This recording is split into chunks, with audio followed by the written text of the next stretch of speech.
باللہ من الشیطان الرجیم بسم اللہ الرحمن الرحیم۔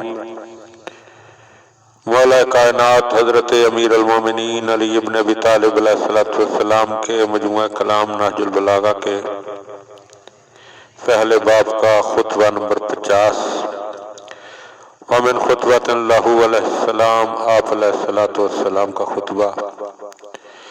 انما بدء وقوع الفتن اہواء تتبع، فتنوں کے وقوع کا آغاز وہ نفسانی خواہشیں ہوتی ہیں کہ جن کی پیروی کی جاتی ہے۔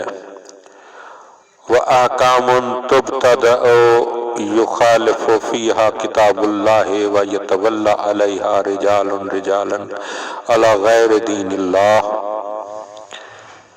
اور وہ نئے ایجاد کردہ احکام کے جن میں قرآن کی مخالفت کی جاتی ہے اور جنہیں فروغ دینے کے لیے کچھ لوگ دین الہی کے خلاف باہم ایک دوسرے کے مددگار ہو جاتے ہیں۔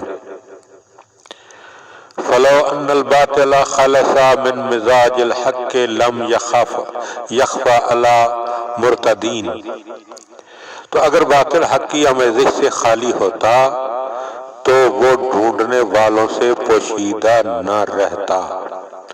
ولو ان الحق خلص من لبس الباطل لا نطقت عنہ السن المعاندین، اور اگر حق باطل کے شائبہ سے پاک و صاف سامنے آتا تو عناد رکھنے والی زبانیں بھی بند ہو جاتی۔ وَلَكِنْ يُؤْخَذُ مِنْ هَذَا زِغْصٌ وَمِنْ هَذَا زِغْصٌ فَيُمْزَجَانِ، مولا فرماتے ہیں لیکن ہوتا یہ ہے کہ کچھ ادھر سے لیا جاتا ہے کچھ ادھر سے، اور دونوں کو آپس میں خلط ملط کر دیا جاتا ہے۔ فَهُنَالِكَ يَسْتَوْلِي الشَّيْطَانُ عَلَى أَوْلِيَائِهِ وَيَنْجُو الَّذِينَ سَبَقَتْ لَهُم مِّنَ اللَّهِ الْحُسْنَىٰ،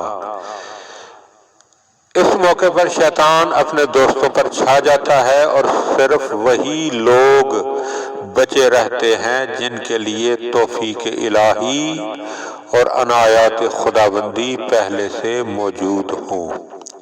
اللہم صلی علی محمد و آل محمد۔